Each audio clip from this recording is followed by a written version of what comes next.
दोस्तों, माई steno warriors YouTube channel में आप सभी का स्वागत है। अगर आप चैनल पर नए हैं तो चैनल को सब्सक्राइब करें और बेल आइकन को ज़रूर दबाएं।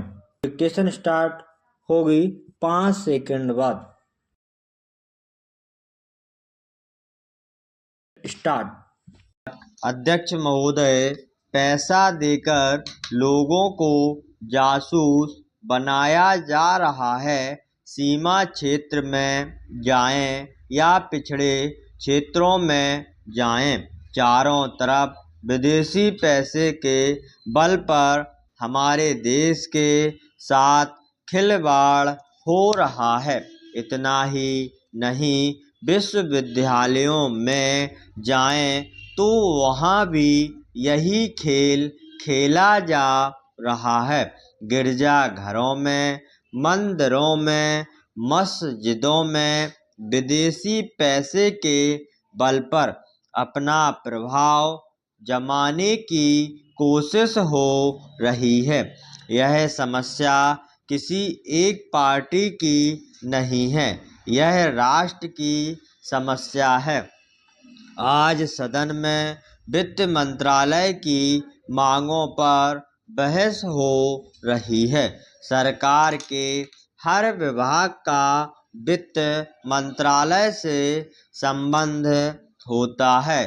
देश में जो प्रगति हुई है और हो रही है उसकी काफ़ी चर्चा हुई है।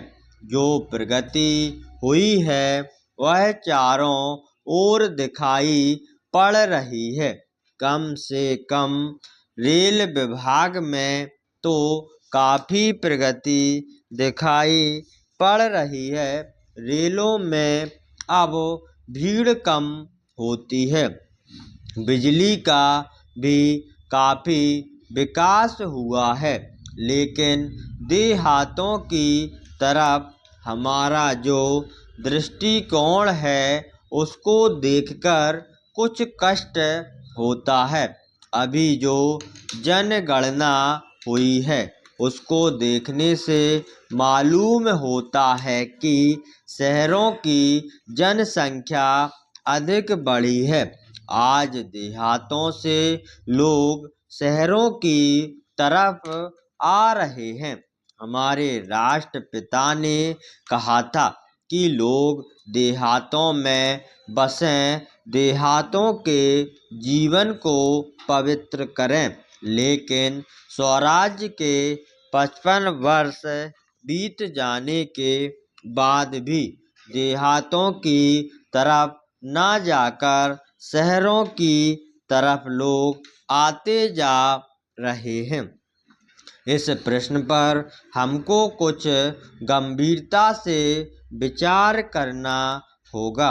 अगर देहातों में लोगों को सुख सुविधाएं मिलती जो आज शहरों में प्राप्त हैं, तो लोग देहातों से शहरों की तरफ ना दौड़ते, बल्कि शहरों से देहातों की तरफ जाते। देहात के जीवन में दो प्रकार की चीज़ें थीं।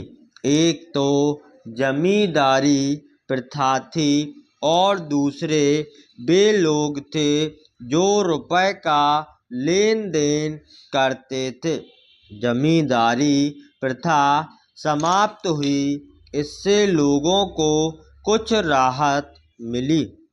जहाँ तक रुपए के लेन देन का प्रश्न है, पहले 25% तक का ब्याज लिया जाता था, उसमें अब कुछ कमी अवश्य है, लेकिन कहीं कहीं तो अभी भी उतना ही ब्याज लिया जाता है, जिससे कर्जा लेने वाला उनके चंगुल से नहीं निकल पाता।